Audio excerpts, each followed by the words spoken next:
KUAM News Headlines is presented by Calvo's Insurance, serving Guam for 80 years. Matson Navigation, serving Guam and Micronesia for 20 years. The all-new 2018 Kona by Hyundai, available at Cars Plus. IP&E, fueling excellence. McDonald's of Guam, I'm loving it. And King's Restaurant, located in Tamuning and Dededo. Always open, always local.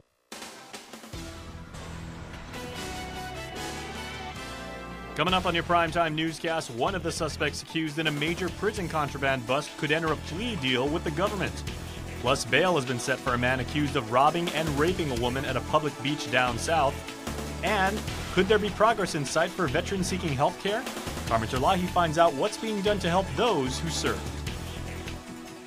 Hafa and good evening, everybody. I'm Jason Salas, and these are tonight's top stories. Well, former Adelup spokesman Troy Torres today told KUAM News that he did the drug ecstasy with Lieutenant Governor candidate Josh Tenorio.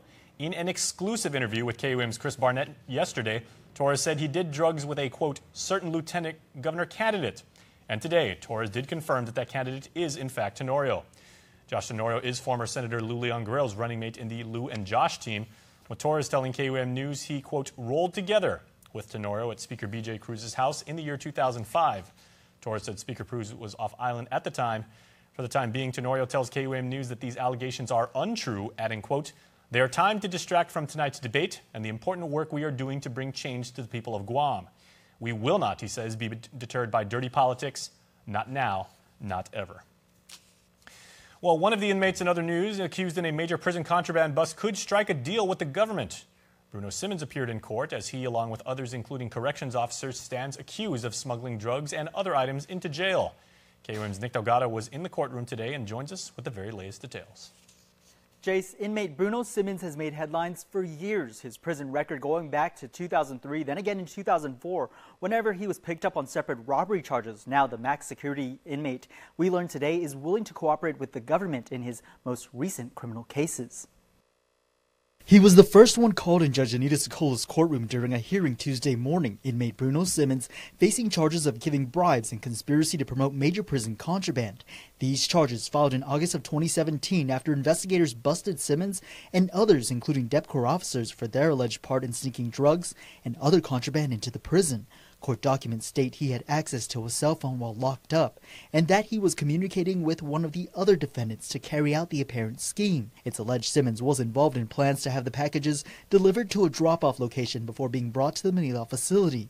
Additionally, Simmons somehow was able to pay off the contraband mule. The money then split with former DOC Internal Affairs Lieutenant Jeff Limo. Then in January of this year, he, along with others, caught again. Simmons charged for a second time with conspiracy to promote major prison contraband.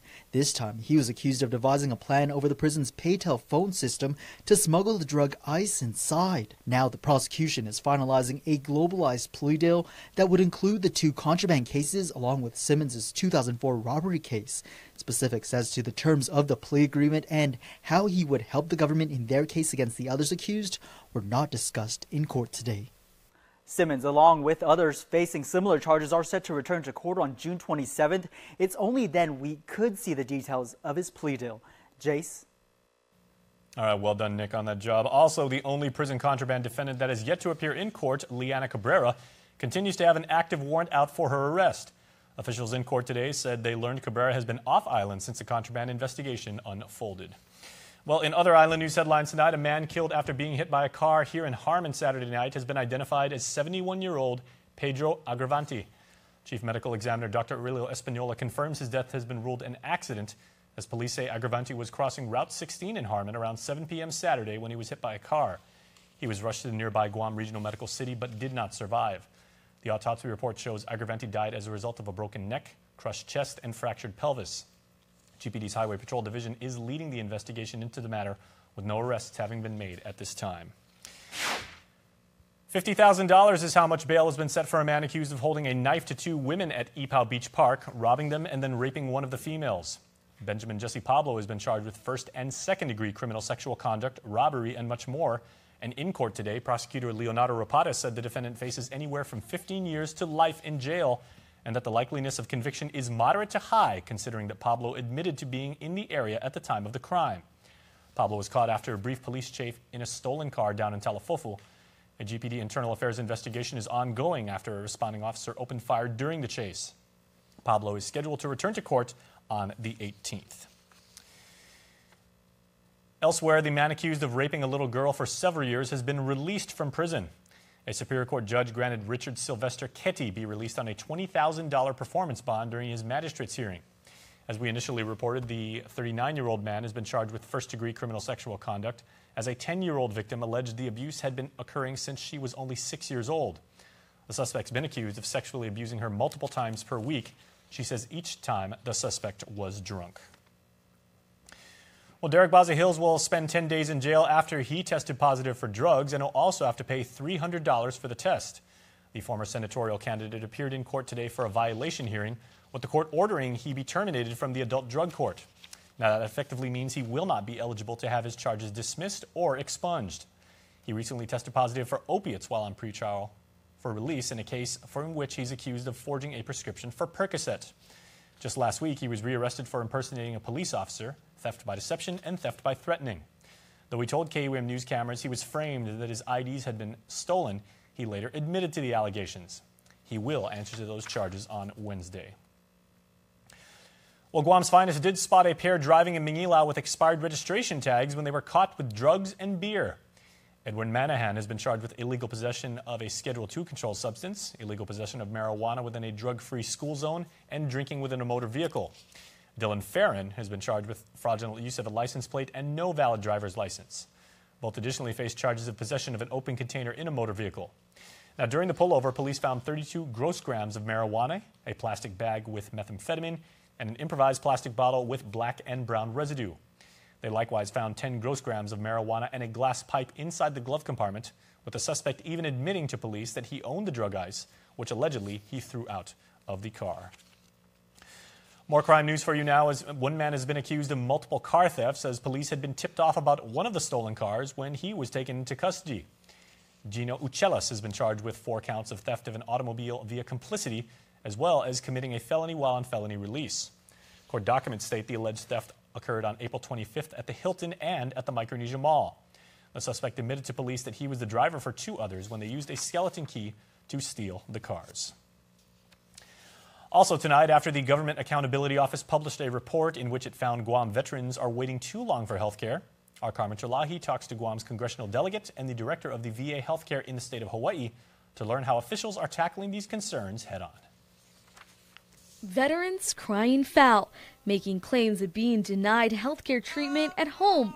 Now a Government Accountability Office report admits to major delays in timely healthcare for island veterans living in the territory. It is unacceptable in anybody's mind that some of our veterans have to wait an average of 75 days for care when utilizing the VA Choice program, or 47 days when going to a DoD facility. Congresswoman Madeline Bordalio recently met with the director of the VA Pacific Islands healthcare system, Jennifer Gutowski. Servicing over 50,000 veterans, their main clinic is in Hawaii, with community-based outpatient clinics in other islands like Guam. Though the lack of a processing center on our island is a major point of concern for veterans who say the wait time is due to distance. Director Gutowski says that's where telemedicine will help close the gap. Going forward, we're able to do telemedicine for primary care and mental health, so that if we do, in the event, have a provider that turns over, we're able to provide those services by another team remotely. So that is a great resource that we will now have for our veterans here on Guam. Again, they will not have to leave the island. It'll be provided here. She says telemedicine can bring specialty treatment to Guam's veterans, adding that they're taking GAO's recommendations seriously, even expanding the Guam clinic. We've already taken concrete steps to work towards those recommendations that have been provided in the report, including working with Guam Naval on our referral process and monitoring, working on having a task force for looking at physician recruitment and retention. We are very excited that we are moving forward with a 2,800 square foot expansion for our community-based outpatient clinic here in Guam. We're very excited about that opportunity to provide that additional space, which will really help us with the throughput for our primary care operations so that we can be seeing more veterans even more timely. The expansion of the community-based outpatient clinic is set to be complete by 2020. Director Gutowski adding she'll be making regular visits to Guam to ensure those that have fought for our nation are receiving proper care. Reporting for Guam News Network, I'm Carmen Victoria Terlahi. Well, we're going to take a break, everybody. Please stay tuned. Primetime continues after this. There are more ways to experience KUAM News than any other source on Guam. Download the KUAM News app for your Apple or Android device for 24/7 news, sports, videos, weather, streaming with KUAM radio, and important news alerts. And stay connected at home with Guam's first app for Apple TV. All available now from the App Store.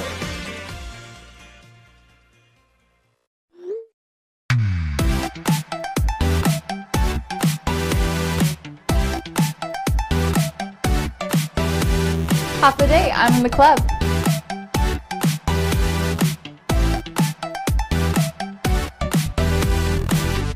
Half a day, welcome to Two Lovers Point. Half a day, I'm in the club.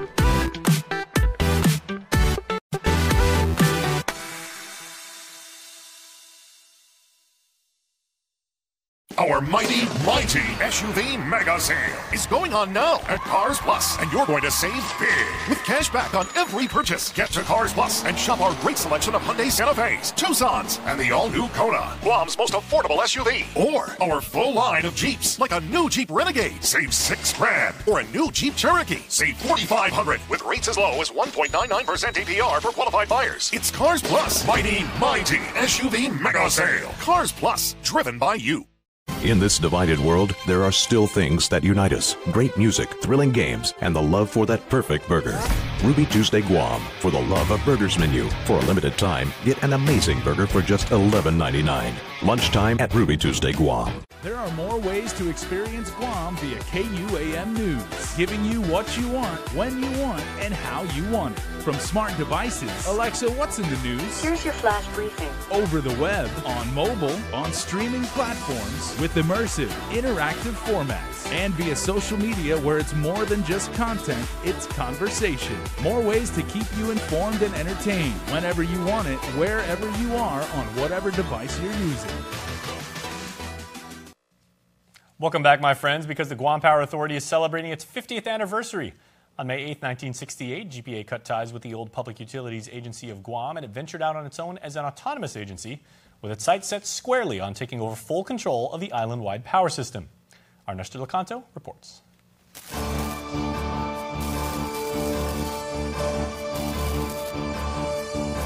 This is an evolution which began 50 years ago. 50 years ago, a fledgling GPA relied heavily on the assets of the military, which built and operated the power system after World War II. Through the decades, the power company has weathered super typhoons, chronic load shedding, and the explosion of the Cabris 3 and 4 baseload units. But by the 1990s, GPA reached its goal, taking over the generation and distribution of electricity with the end of the Navy Power Pool Agreement. Longtime engineer and general manager John Beneventi has been through the best of times and the worst of times, and he got a little emotional when talking about his fellow employees. We are blessed with an excellent team of professionals who dedicate their lives every day to provide vital energy sources to our island. I'm extremely fortunate to be their leader. That wasn't planned. Governor Eddie Calvo joined the legislature and Congresswoman Madeline Bordallo in congratulating GPA. Viva GPA. The governor relating recent compliments from a FEMA executive who said GPA is the role model for modern utility companies, especially among the territories.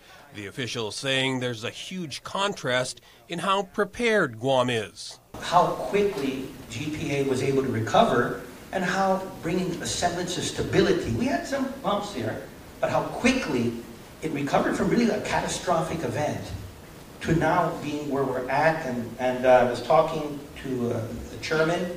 Bill 223 now is in my legal office, but I fully anticipate once it gets through, I'll be signing it, and we'll be taking the next steps towards the future. That soon-to-become law approves a land lease for a new power plant in Dededo that will add another 160 megawatts to the island-wide system. For Guam's News Network, I'm Nestor Lecanto.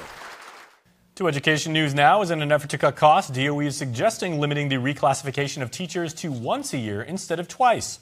The proposed amendment would tie promotion of teachers who take extra college credits and complete master's or doctoral degrees to effectively make teacher evaluations and by available funds. Talling Taitano, Deputy Superintendent of Finance and Administration, attended a public hearing at DOE where teachers voiced their concerns. Teachers would not be able to take advantage of getting that additional pay sooner. They'd have to wait. And then there was also some concern if we tie it to availability of funds that I think the concern might be that the department might use that as an excuse not to pay it out. In general, I think the concern was that we were adjusting it, and because it's directly tied to teacher pay. Many of the comments were that we reconsider the amendment. The measure has been opposed by the Guam Federation of Teachers, with President Sanjay Sharma saying, quote, DOE can perpetually declare a lack of funds and never pay teacher reclassification, adding after spending tens of thousands of dollars on obtaining a higher degree for reclassification, only to be slapped in the face with a no funding excuse, is demoralizing. Now, DOE is reviewing all oral as well as written testimony before deciding to continue with the amendment process. The Department of Education is confirming they're receiving $30 million in consolidated federal grants from its federal counterpart. Required training to receive this money started Monday at the Sheraton, with participants including program coordinators and stakeholders leading programs that Ike Santos, Federal Programs Administrator, says DOE was able to prove they just don't want but need. These include bullying prevention and the Student Parent Engagement Project, led by Doris Bukikosa. Shortfalls in the local funding or local government side, so we really need that supplemental support from the U.S. Department of Education. All of our activities that we offer with all of our projects, again, it's all supplemental. So in order to support the shortfalls of the local government, we're able to provide all of these activities to try to help support the student. She says her program works to address the root cause of student issues to make sure kids stay in school. The workshops concluded on Tuesday. With regional headlines, here's KSPN 2 News. Half a day, Guam. Here's what's making news in the CNMI.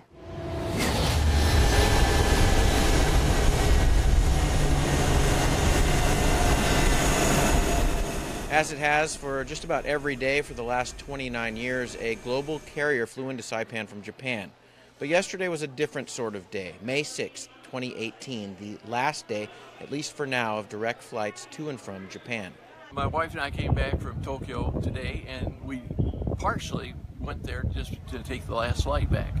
And they had a little ceremony when we got on the plane, and a few memories, and lots of people who had worked for 20, 30 years for the airline. They've been flying this flight for 29 years. How did it make you feel being on the last flight? Sad. My wife was crying. It was an emotional experience to be on the land, and it just makes me so sad to see Saipan losing that major airline. The plane that flew in had just a few people on it, but it took home a full load of tourists who were here enjoying Golden Week on Saipan, a traditional Japanese holiday. Ed Mendiola from CPA was on hand for the farewell flight. You know, we're kind of sad to see them leave. They're providing this service to us. And really today is kind of a sad day to see Delta go away. I hope they reconsider and come back in the future. At the gate yesterday, Delta employees and contractors gathered with customers and airport personnel for some emotional goodbyes. A photo booth helped capture some memories, and there were a lot of heartfelt hugs. It's a story that's going to reverberate throughout the CNMI, both emotionally and economically, as an important tie between Japan and the CNMI is severed. For the final send-off, what we're going to do is we're going to do a water salute during pushback, and then we're going to have our emergency vehicle line up along the taxiway Gulf area. That's a show of our appreciation for their service over the 29 years. For now, there is no confirmed replacement flight. Japanese arrivals are expected to plummet in the coming months. There is some charter service scheduled for August that will be flown by Jin Air. MVA's Chris Conception says talks are underway for regular service later in the year from a Japanese low-cost carrier. How'd you feel coming to the airport today? It's bittersweet, really, being here on the tarmac with the team that I used to work very closely with. Delta has been the strongest partner in the Japan market for the last 29 years, and so it's sad to bid them farewell today as they operate their last flight here to Saipan. MVA, I'll speak for the MVA that we will never give up on it. It's something that we are going to work closely with the administration on, the Port Authority, and our team overseas in Japan to make sure that this market is a viable market and it remains really one of the pillars of our industry. Watch these top stories and more at saipantv.com. For KSPN2, I'm Adriana Cotero. Positive news tonight out of the Guam Community College after the Vocational Institution of Higher Learning celebrates the opening of its newly modified cosmetology salon on Tuesday. The industry certificate in cosmetology program was relaunched this past semester after it stopped for a year and a half. Faculty and cosmetology students were present for the salon's ribbon-cutting ceremony. Here's President Mary Okada.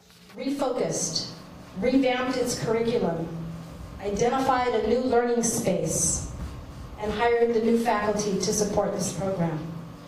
Today, we have the newest cohort of cosmetology students here to support and celebrate with us. This celebration will now provide them with access to this laboratory salon to support their learning here at GCC. The new salon occupies the first 3 classrooms of the A building on the Mingilao campus. They're fully equipped with hair, nail, and facial stations. Officials say that the salon's opening will help ensure the continuation of GCC's cosmetology initiative. Well, inmates are being trained to use backhoes for work outside the fence. Public Works and DOC signed an MOU to pilot the program with the GCA Trades Academy, being a win-win for both departments because DPW needs more manpower to complete its projects, and DOC wants to ensure inmates get stable jobs to reduce recidivism. DOC Director Tony Lamarena says the training also benefits the community at large.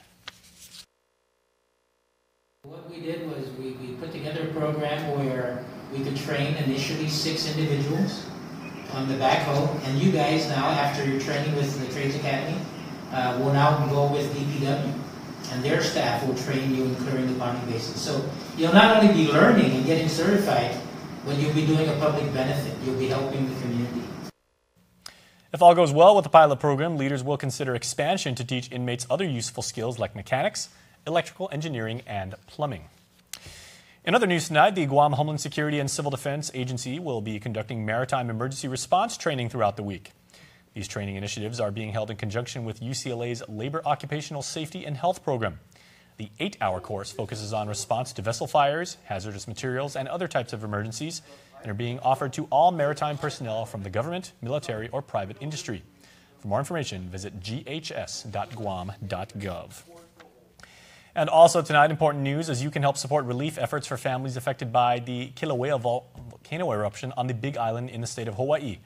First Hawaiian Bank branches on Guam are collecting donations as part of the Aloha for Hawaii Fund. The goal is to provide water, shelter, food, clothing, and emotional support to those affected by recent volcanic activity as well as flooding. Donations are accepted until the end of the month, with employee volunteers also making their way to the Big Island to help the Salvation Army's emergency disaster team and lend a helping hand. Please stay tuned. We are back after this.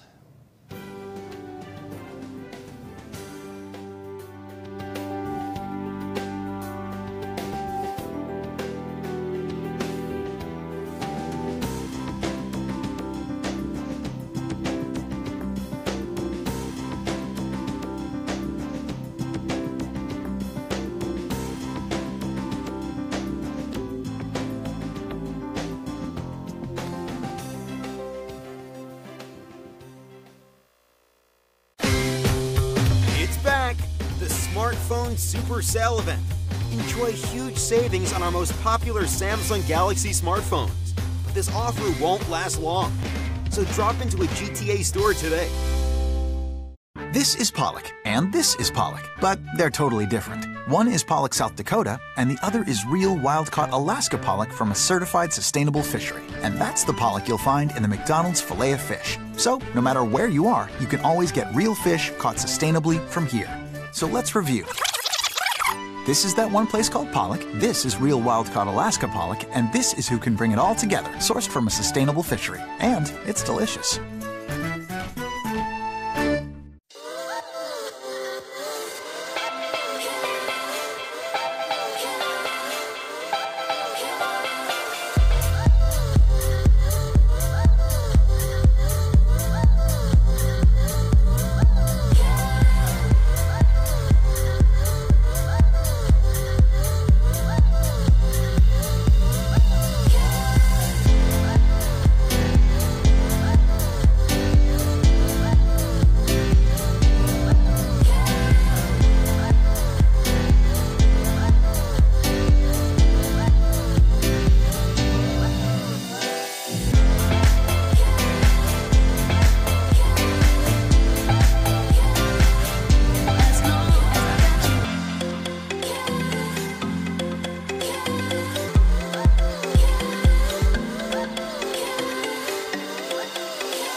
Let's welcome the first-time parents, the people with the dream to be their own boss. Let's welcome the things that inspire us, connect us. Let's welcome the college graduations, new beginnings, and happy ever afters. At Bank of Hawaii, we'd like to welcome you to all the new adventures, the next chapters, and all the great things you have to look forward to. Welcome to tomorrow. Bank of Hawaii. KUAM Sports is presented by Triple J.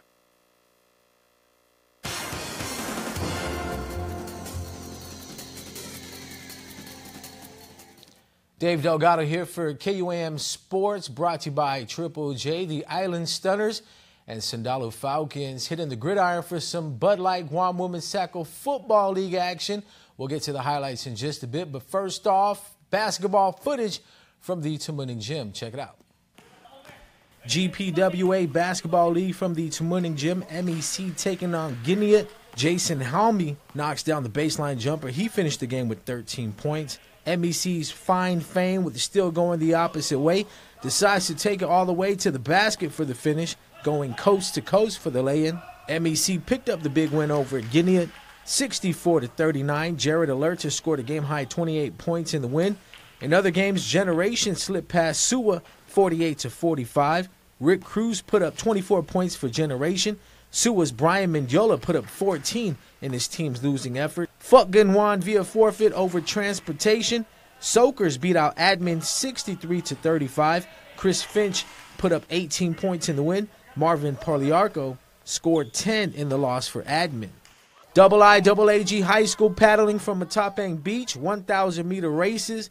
Manhoban Lalahi, first place went to Simon Sanchez with a time of 5:08. The Ukudu Bulldogs came in second at 5:14. Sanchez also took third at 5:18. The JFK Islanders finished in fourth at 5:22. Manhoban Famalan, the Ukudu Bulldogs, came in first with a time of 5:56. They also had the second fastest time at 6 minutes. The Simon Sanchez Lady Sharks came in third at 6:10, also finishing in fourth at 6:14. The GW Lady Geckos had the fifth fastest time at 6:18. Manhoban Mix, the GW Geckos, came in with the fastest time at 5:38, also taking the second fastest time at 5:41. The JFK Islanders finished in third and fourth respectively with a 5:42, 5:52 time. The fifth fastest time went to the Cougars and Friars team at 5:54. The Island Stunners and Sindalu Falcons squad suiting up in the Bud Light Guam Women's Tackle Football League. Nice game by Sindalu Falcons on their opening drive to get the game started. Quarterback Chelsea Govigan avoids being sacked here and makes the nice pass to keep the drive alive. The offense would eventually turn the ball over on downs to the Stunners. Big run here by Melanie Menglotnia off the pitch to the right side of the line. Stop on the play by Samantha Guzman. Sindalu Falcons defensive end Chelsea Guevara would force the Stunners to punt by blowing by the offensive line and coming up with the big tackle for a loss. Offensively, the passing game was working for Sindalu Falcons, but they weren't able to score in the red zone. The Stunners' defense kept coming up with crucial stops deep in their own territory. Run attempt gets stuffed here by the defense again as the running back was unable to get to the edge. The Stunners get the shutout win 20-0. Veteran linebacker Cindy Tovis Corpus with the interception off the deflection to stop the drive. Bud Light Golden Hoops Classic 2018 Spring Tournament, Open Co-Ed Recreation Division champions were the Tamuning Typhoons after defeating Team Haddock 93-91 for the title. Typhoons player Billy Belger scored a game-high 30 points and was selected as the MVP. Teammate Tony Say received the Tournament Top Scorer Award, averaging 29 points a game. Haddock's Tristan Tapia and Brianna Benito scored 26 points apiece in the loss. Sportsmanship played a big role throughout the tournament, and Guam Windward Memorial was awarded the 2018 Spring Trophy. Visit GuamBasketball.com for official results, stats, and photo gallery, or like them on Facebook or follow them on Instagram under Guam Basketball. Well, that's going to do it for sports. We're back right after this. We're celebrating our 135th anniversary today, both in the outlying regions on which we hub and also here in Guam itself. It means so much to our team here in Guam. It means a lot to us in the Matson management team because what it says is we're here to stay. It's a real physical manifestation of our commitment to this region. It's so important that we hire locally, we develop talent locally, we train locally. What's been a wonderful addition to our approach there is that many of the people who started off in Guam have gone off into significant leadership roles elsewhere in the company. This is our headquarters here in Guam in Micronesia. And when we talk about putting down our roots, it's not just doing business, it's about everything we do with our friends, our customers, and our employees. I believe that nobody can replicate what we do, and that's why we have such a great team and such a great service and why we're successful. This is our home, this is our life, and we're happy to make a difference in everyone else's life. Here's to 60 years of Pizza Hut, to original pan, to stuffed crust, and to the best of both. The new double cheesy crust pan pizza with stuffed crust cheese baked just inside the golden edge of original pan. Here for a limited time. No one out-pizzas the Hut. Summer's right around the corner, but first shift into spring with Triple J. With 0 down, 1.9% financing, and easy trade-in, now is the time to buy. Get into our big boy truck, the Ford F-150, starting at $217 per paycheck. Car and Drivers 10 Best Mazda CX-9 at $242 per paycheck. The Mazda 3 Sedan at only $137 per paycheck. Or the North American Car of the Year, the 2018 Honda Accord at only $216 per paycheck. Visit us online at triplejguam.com and get pre-approved instantly. Some conditions apply. See dealer for details. Triple J Auto Group. Customers first. It's time to do some birthday shout-outs, so KUAM and Cold Stone Creamery produce the following special segment. All right, everybody got your party hats on? Here we go. Happy birthday to Josh Lynn Bamba, a.k.a. Boom. Hope you enjoy your special day with many more years to come. We love you so much, to the moon and back, infinity and beyond. Say mom, dad, and family. That is an awesome birthday shout-out. Happy 78th birthday to Guadalupe Cruz Cordero. Happy birthday, Grandma Lupe. We love you, says your entire family.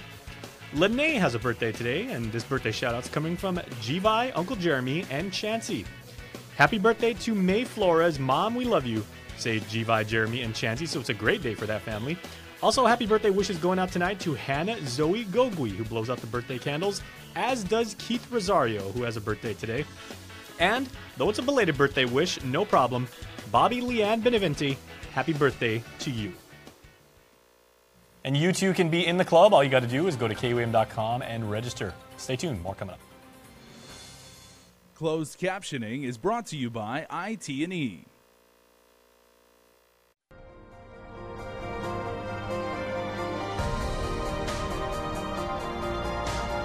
Health, Home, and Lifestyle.